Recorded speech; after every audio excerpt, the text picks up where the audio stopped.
When Kate Middleton woke up that morning, she had made a critical decision. She turned off her phone, told her children were going to do something different today, and they disappeared. Hours later, they would be found in a place no one expected.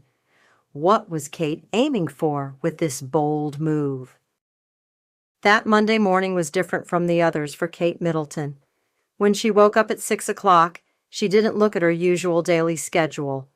Instead, she looked out the window and took a deep breath. Kensington Palace's garden was in perfect condition as always, but Kate felt a different kind of restlessness inside. George's question from last week kept haunting her mind. "Mom, why are you always working?" Charlotte spending more time with the nanny, Louis acting as if she were a stranger when he saw her. Everything was making Kate think. William had left early that morning for an official visit to Wales, and silence reigned in the palace. Kate looked into each of her children's rooms one by one. All three were sleeping peacefully, but Kate felt how distant she was from them. Suddenly she made a decision. No, this couldn't continue like this. First, she entered George's room. Her 10-year-old son was in deep sleep. "George," she whispered, gently touching his shoulder, "wake up. I have something to tell you." George half opened his eyes. "Mom, what time is it?" "Early, but I have something important to tell you. We're going to do something different today." George woke up completely. "What are we going to do?" Kate smiled. "It's a surprise, but you'll trust me, okay?" George nodded curiously. "Okay, Mom." Then she moved to Charlotte's room. Her 8-year-old daughter always woke up early. "Charlotte, darling, wake up." "Mom, what happened? Is there school today?" Today will be our special day. Just me and you." Charlotte's eyes lit up. "Really? Is the nanny coming too?" "No, just us. Pack a few clothes in your suitcase, okay?" Finally, she entered 5-year-old Louis's room. Her youngest son was still in deep sleep. "Louis, my little prince, wake up." Louis rubbed his eyes. "Mom, I'm hungry." Kate laughed. For Louis, everything started with food. "We'll have breakfast in a different place, but first you need to pack your suitcase." "Where are we going, Mom?" "To a surprise place, a very beautiful place." Within an hour, all three were ready. Kate had dressed them in simple clothes, and she had chosen plain jeans and a sweater for herself. Their suitcases were minimal, just necessary clothes. "Mom, where's Dad?" George asked. "He's at work. We're going on a little vacation." "Are our guards coming too?" Charlotte asked curiously. Kate paused. This was the critical part. This time it will be just us." The children were surprised, but Kate's determination had convinced them. Kate looked around one last time. The palace's gold-plated walls, old paintings, crystal chandeliers. Everything was so familiar, but felt so distant right now. They quietly left through the palace's back exit. A plain car that Kate had arranged beforehand was waiting for them. A car without royal logos, with normal plates, inconspicuous. "Is this our car?" Louis asked. "For today, yes. Let's get in." As Kate fastened her children's seatbelts, she noticed her hands were trembling. This was a very big step. For the first time in years, she was going somewhere without protection, without a plan, without informing anyone. "Mom, are you okay?" George asked with careful eyes. "You look excited." Kate smiled. "Yes, I'm excited because today will be a very special day." When Kate got behind the wheel, she took a deep breath. But when she looked at her children and saw the excitement in their eyes, she knew she was doing the right thing. As they left the palace gates, Kate looked one last time in the left mirror. Kensington Palace was left behind, but this wouldn't be a farewell. It would be a break. As they merged into London's morning traffic, Kate took out her phone and turned it off. Today, no one would be able to reach them. The children watched this move curiously. "Mom, why did you turn off the phone?" Charlotte asked. "Because today we'll only care about each other. No phone, no messages, nothing. As they moved away from the city center, Kate's shoulders began to relax. Traffic decreased. Buildings gave way to greenery. "Where are we going, Mom?" George asked again, watching outside through the window. "To a very special place, a place I used to go to as a child." "Were you a child like us too?" Louis was surprised. Kate laughed. "Of course. And back then, I was a very adventurous child." 2 hours later, they were in a small village in the heart of the Cotswolds. When Kate got out of the car, she took a deep breath. The air here was completely different from London, clean, fresh, and fragrant with flowers. Around them were rolling hills, fields surrounded by stone walls, and sheep scattered like white dots in the distance. This scenery brought back memories from Kate's childhood. "Wow," said Charlotte as she got out of the car. "This place is so beautiful. It's like it came out of fairy tales." "Is this real, Mom?" Louis rubbed his eyes. "Was there such a green place?" Kate laughed. "Of course it's real. This is one of the places where I spent my childhood."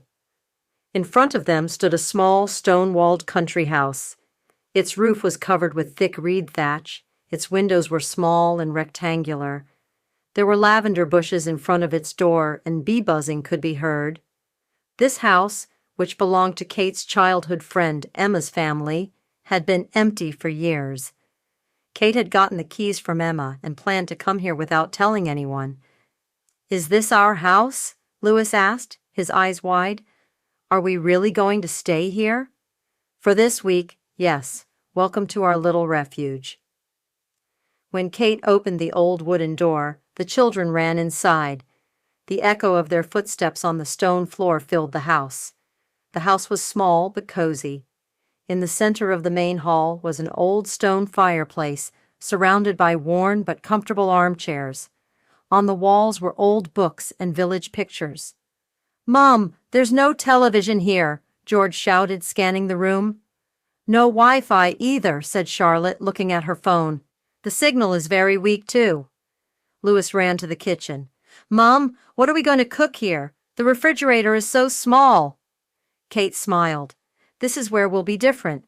No technology, just us." While the children were trying to get used to the house, Kate carried the suitcases. Upstairs there were 2 small bedrooms, one for the children, one for herself. The rooms looked simple but clean. "Mom, this place doesn't look like the palace at all, hello," said Charlotte, looking at the garden from the window. "You're right, but sometimes being different is nice, isn't it?" That first day the children were a bit confused. There was no television, tablet, or game console. But Kate showed them the garden. There was a small forest in the back, a flower garden in front, and an old well on the side. "What are we going to do here?" Louis asked, examining the surroundings curiously. "Everything. We'll play games, read books, cook, explore, and most importantly, we'll be together." The first evening, Kate prepared dinner with them. George peeled potatoes, Charlotte made salad, Louis set the table. Everyone was helping with something. "This is so fun," said Charlotte. After dinner, they sat in front of the fireplace. Kate told them fairy tales, George made up his own stories, Louis constantly asked questions. "Mom," said George, "why didn't we do this before?" Kate paused. The answer to this question was very deep. "Because sometimes we forget the most important things, George, but now we remembered." The second day was even better. They woke up early in the morning and went for a forest walk.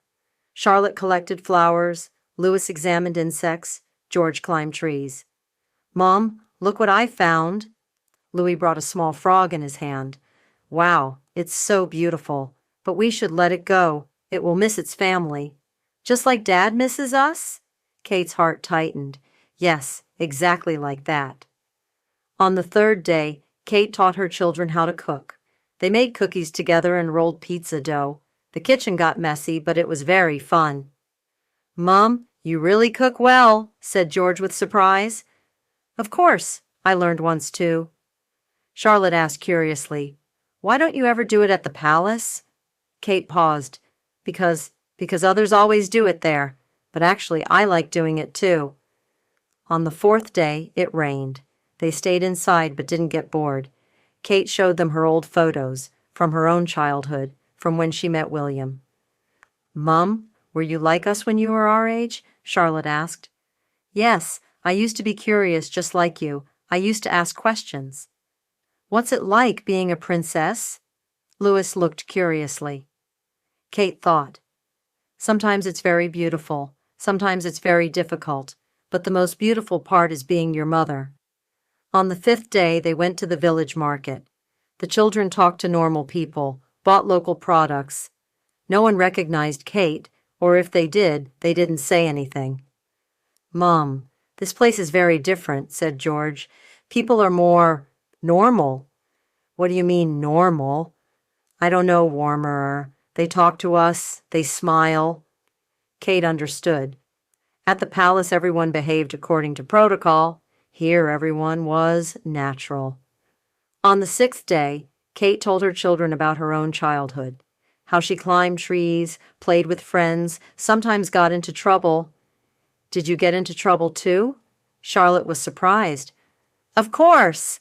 Once I broke the neighbor's window in a snowball fight." The children laughed heartily. Learning that their mother was also a normal child surprised them very much. On the seventh day, Kate explored an old ruin with them. It was a historical castle ruin, and the children played there for hours. "Mom, look, I became a king." Louis had climbed on a stone wall. "I became a queen, too." Charlotte joined the game. George was more serious. "Mom, will you become a real queen someday?" Kate paused. "Maybe, but right now I'm just your mother, and this is my most important job." On the eighth day, while it was raining again, they did puzzles together and read books. Kate noticed that her children hadn't missed television or technology at all. "Don't you miss technology?" she asked. "A little," George said honestly. "But this is more fun. You spend more time with us." Kate's eyes filled with tears. This was the answer she was looking for. On the ninth day, the children invented their own games: hide and seek in the garden, adventure games in the forest, theater at home. Everything came from their imagination. "Mom, this is our best vacation," said Charlotte. "Really?" "Yes, because you're always with us. You don't look at your phone. You don't go to meetings. You're just with us." Kate's heart tightened. How true these words were. On the 10th day, Kate told her children they had to return. All three were sad. "Why do we have to go back?" Louis asked. "Because we have responsibilities. But this week taught us a lot." "What did it teach us?" George asked curiously. "How much we love each other and how important it is to spend time together."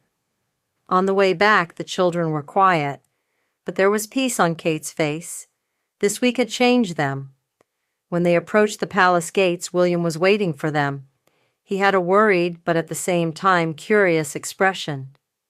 "Kate, where were you?" "I was worried." Kate smiled. "We made time for ourselves, just us." William looked at the children. All three looked different, more peaceful, happier. "Mom, can we do this again?" Charlotte asked. "Of course, but this time maybe your father will come too." William looked curiously. "Where did you go?" "To a surprise place. But what matters is not where we went, but that we spent time together." That evening, when Kate was putting the children to bed, George said to her, "Mom, you're the best mother." Charlotte added, "I loved you so much this week." Louis said, "Next time let's bring Dad too, so he can have fun too." That night, Kate lay in bed thinking. These 10 days had taught her a lot. She had realized that the most important thing for her children wasn't expensive toys or luxury life, but the quality time she spent with them. The next day, newspapers came out with headlines, "Where is Kate Middleton?" But Kate didn't care about these news. She had found the bond she established with her children. From now on, she would arrange her schedule differently. She would spend more time with her children, create technology-free moments, share real experiences with them. That evening, William said to her, You've changed this week too." Yes, I was reborn with my children, and I understood how important this is. Kate's bold escape had not only changed her relationship with her children, but also transformed her understanding of motherhood. Now she valued the quality time spent with her children more than protocols. Months later, the children were still talking about that week. "Mom, do you remember that little house? The cookies we made together were so good. When are we going again?" Kate would smile and say, "Very soon," every time, because she understood that being with her children didn't need to be scheduled. They were opportunities that arose in the moment. This story shows us that sometimes the boldest decisions produce the most beautiful results. Kate's spontaneous escape had been a priceless gift to her family. They had been able to spend time together.